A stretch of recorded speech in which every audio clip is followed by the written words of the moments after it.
नमस्कार दोस्तों, मेरा नाम राजीव मलिक है। मैं कॉरपोरेट सेक्टर रिटेल में बहुत साल बिताने के बाद 20 से 25 साल तक पत्रकारिता से भी जुड़ा रहा। हिंदुइज्म टुडे यूएसए का साउथ एशिया कॉरेस्पॉन्डेंट रहा और अब आपके सामने एक स्वतंत्र पत्रकार, लेखक और सोशल मीडिया एक्टिविस्ट के रूप में हाजिर हूँ। दोस्तों, बहुत सालों से मैं एक चीज देख रहा था कि हम लोग दलों में, पार्टियों में, धर्मों में, कम्युनिटीज में बहुत बुरी तरह से बंट चुके हैं। अब हालत तो ऐसी हो गई है कि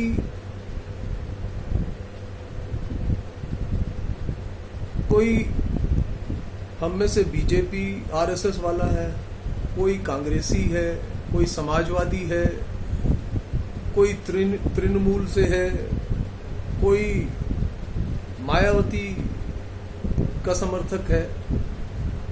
और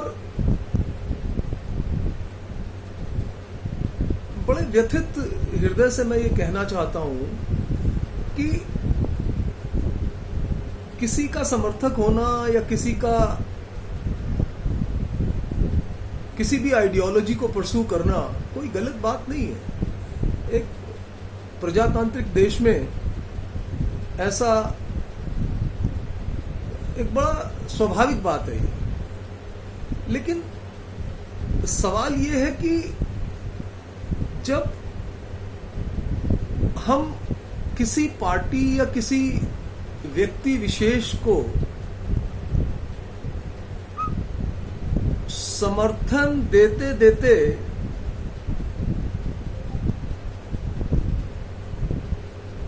इन हालात में आ जाएं कि हम उस व्यक्ति विशेष की कुछ सवाल पूछना बंद कर दें, तो एक बड़ी असमंजस की सी स्थिति हो जाती है। सवाल तो हमें एक डेमोक्रेटिक कंट्री में सवाल तो पूछने का हक है और पूछना चाहिए भी। भाई, अगर हमें कुछ बात अच्छी नहीं लगती या देश हित में नहीं लगती तो लीडर कितना भी बड़ा हो, वो पार्टी कितनी भी बड़ी हो, सवाल पूछने का तो हक हम लोगों को है ना। और फिर हम ऐसे कैसे बच सकते हैं कि हम पे लेबल ही लग जाए कि भाई कांग्रेस बुरा या अच्छा जो करेगी हम समर्थन करेंगे, बीजेपी बुरा या अच्छा जो करेगी हम उसका समर्थन करेंगे। हमारे लिए तो देश का हित सर्वोपरि है। हमारे लिए पार्टी, दल, नेता, इन सबसे ऊपर हमारा देश है। तो आज हमने अपने जिस भी नेता या जिस पार्टी को हम जिसका समर्थन करते हैं, जिसको फॉलो कर रहे हैं, हमने उससे सवाल ही पूछने बंद कर दिए। दोस्तों, आप ये देखिए कि एक जमाना था जब इंदिरा इज इंडिया और इंडिया इज इंदिरा कहते थे। अब वो जमाना है कि हर हर मोदी की बात होती है।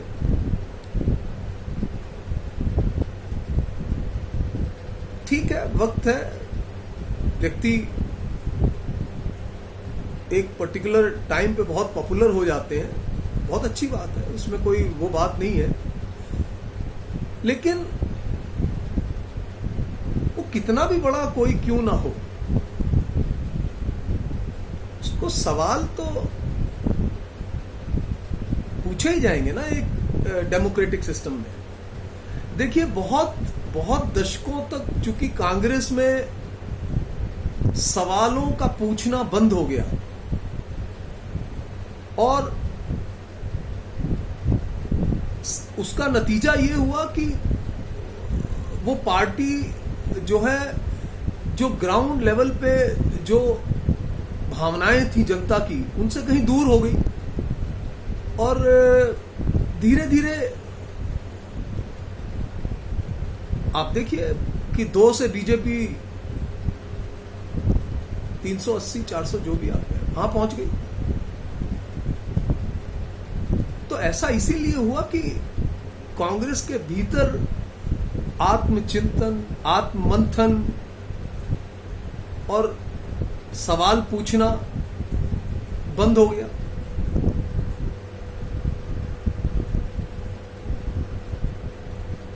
ऐसा ही कुछ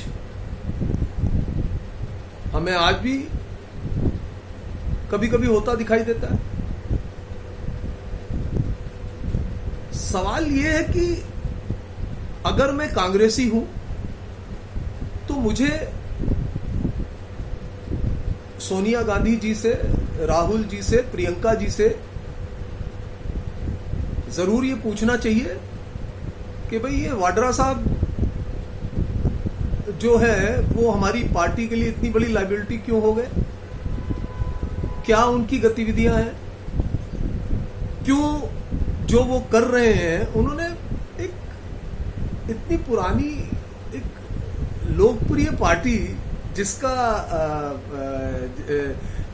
स्वतंत्रता भारत की उसको दिलाने में इतना बड़ा योगदान रहा, उस पार्टी के नाम पे एक दामाद, गांधी परिवार का दामाद होने के नाते आपने तरह तरह की कंट्रोवर्सी शुरू हुई और उससे कोई अच्छा कुछ हुआ नहीं। पार्टी के हित में पता नहीं कितने क्या करोड़, कितने क्या उन्होंने कमाए होंगे, लेकिन पार्टी का तो काफी नुकसान हुआ। तो जो कांग्रेस से प्यार करने वाले लोग हैं उनको पूछना चाहिए था ना भाई कि सोनिया जी या राहुल जी, ये जो दामाद साहब हैं इनको जरा कंट्रोल में रखिए। तो लेकिन हमने सवाल पूछने बंद कर दिए। इसी तरह से मोदी जी कितने भी पॉपुलर क्यों ना हो, लेकिन देखिए उनके बारे में चाय वाला होने की बात भी है, फिर वो आरएसएस के प्रचारक होने की बात भी है। तो अब सवाल ये है कि आरएसएस का प्रचारक, मेरे पिताजी खुद आरएसएस से जुड़े रहे, कितनी सादगी से वो जीवन उन्होंने जिया।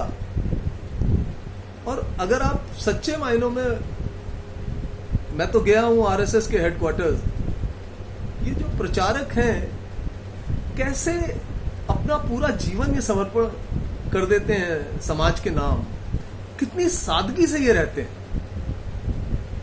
और वही सादगी जो थी वो बहुत आकर्षित करती थी इस ऑर्गेनाइजेशन के प्रति, करती है आज भी। तो प्रचारक के रूप में जो एक सादगी का जो एक इमेज थी, तो भाई मोदी जी से क्यों नहीं आरएसएस और बीजेपी वालों ने कभी पूछा कि भाई आपकी जो ये इमेज, ये एक आपने इतना किसी कॉरपोरेट का महंगा दिया हुआ सूट पहना जिससे पार्टी काफी दिक्कत, बेकार की समस्या पैदा हो गई। इसी तरह महंगे चश्मे पहनना या महंगी घड़ियां पहनना, ये आरएसएस के प्रचारक से और आरएसएस की जो सादगी है, जो उनकी एक चीज थी, उससे कहीं बेकार में देश इसमें उलझ गया, या कि वो क्या पहनते हैं इस तरह, क्यों आप महंगी घड़ी पहने, क्यों आप महंगा चश्मा पहने, आप क्यों नहीं एक सादगी की मिसाल बने, जो आप बतौर प्रचारक आप रहे, सारा जीवन आपने दिया। तो पार्टी को भी पूछना चाहिए ना, पार्टी के लोगों को भी पूछना चाहिए। अब नोटबंदी हुई, उसमें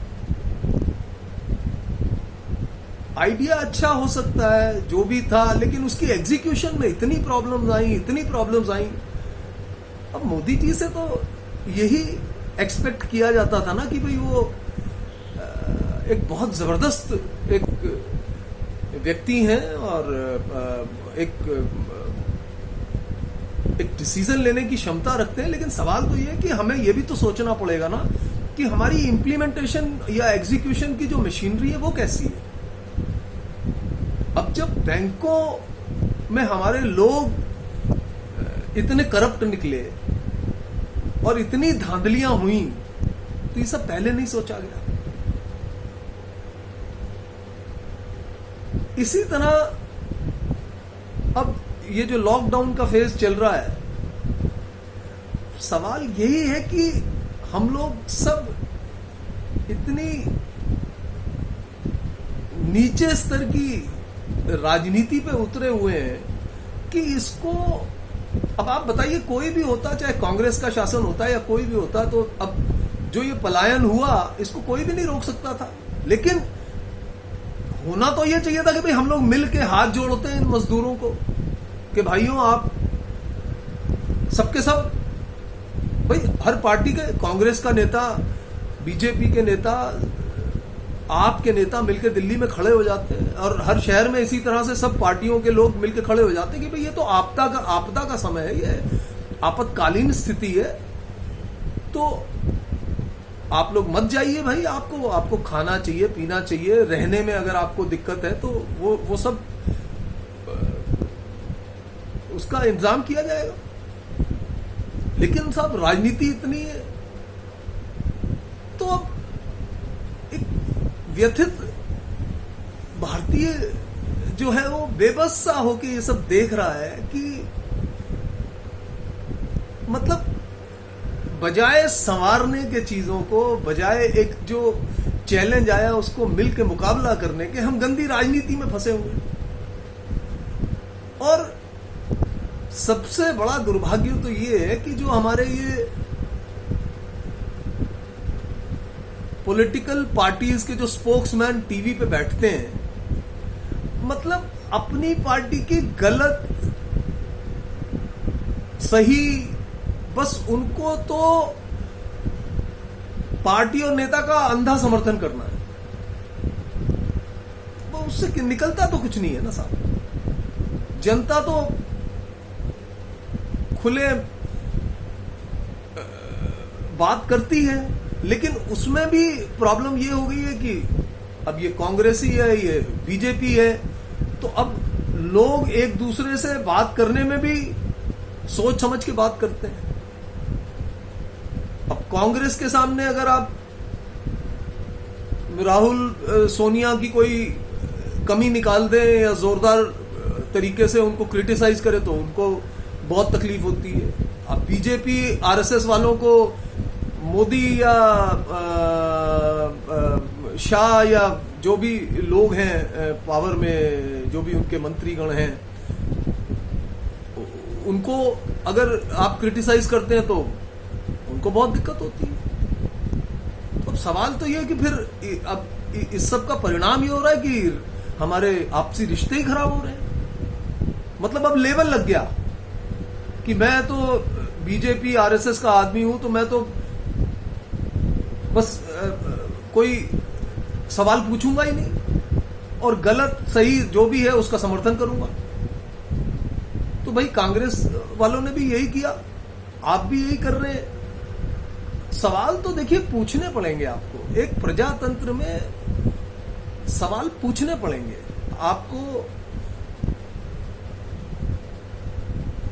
तो राहुल जी से भी सवाल पूछने पड़ेंगे ना कि भाई आपकी ये इमेज क्यों है कि आप विदेशों में घूमने चले जाते हैं, मतलब एक गंभीर नेता के रूप में आप काम नहीं करते जमीन पे। इसी तरह मोदी जी के बारे में भी उनकी भी एक बेकार की इमेज बन गई कि ये आदमी पता नहीं दुनिया के चक्कर लगाने में इसका इतना इंटरेस्ट है, या अच्छे कपड़े पहनने, या चश्मे पहनने, या घड़ियां पहनने। तो देखिए, अब आम आदमी के लिए तो बड़ी दिक्कत है ना। फिर हम लोगों के सामने आदर्श कौन है? अब होना तो ये चाहिए था कि सादगी की एक ऐसी मिसाल कायम होती कि आरएसएस का एक प्रचारक बना है प्रधानमंत्री, तो भाई सारी सरकार में, सारे प्रशासन में एक सादगी की एक मिसाल पैदा होती। करप्शन ना खाऊंगा ना खाने दूंगा वाली बात अगर कही थी, तो भाई आप बताइए कि दिल्ली की जो एमसीडी है इसके बारे में पिछले एक दशक से इसका क्या हाल है? क्यों इसकी क्रिटिसिज्म हुई इतनी बड़े पैमाने पे? जीत या हार की बात नहीं है, सवाल यह है कि आपकी इमेज कैसी है। तो दोस्तों, ये सब कुछ सवाल हैं जो मेरे जहन में कई सालों से घूमते रहे हैं, और मैं ये चाहूंगा कि हम जिस भी पार्टी को, चाहे मैं मोदी जी को प्यार करता हूं, उनका समर्थन करता हूं, लेकिन फिर भी मुझे हक है कि मैं उनसे सवाल पूछूं। इसी तरह अगर मुझे राहुल जी से या सोनिया जी से प्यार है तो उनसे भी मैं सवाल पूछने का हकदार हूं, और उनको मुझे जवाब भी देना चाहिए, मोदी जी को भी जवाब देना चाहिए। तो दोस्तों, मैं तो ये कहूंगा कि आइए ये लेवल उतार के कांग्रेस का और बीजेपी का एक सच्चे भारतीय बनके हम इस देश को आगे बढ़ाएं। और अब सवाल ये देखिए, हिंदू मुस्लिम वाली बात पे भी तो कितना घमासान कई दशकों से मचा हुआ है। तो फिर कांग्रेस की ये छवि क्यों है कि वो मुसलमानों के प्रति सॉफ्ट है?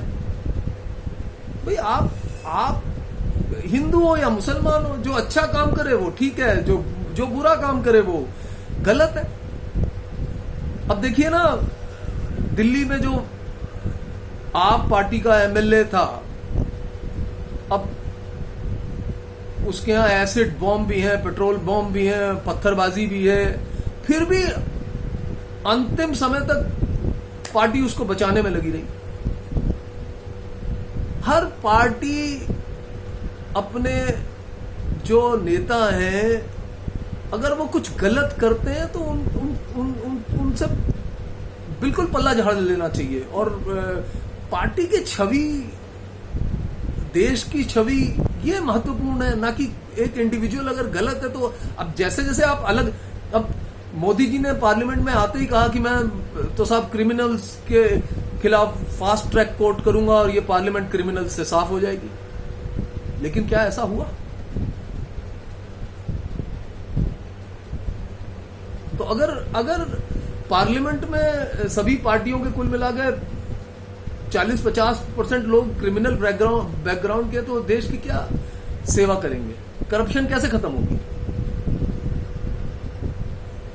दोस्तों, मैं इन सब सवालों जो मेरे अंदर चल रहे थे, मैंने इनको आपके सामने रखा है। और ये रखने के पीछे मैं यही कहूंगा कि जो कबीर साहब कहते थे कि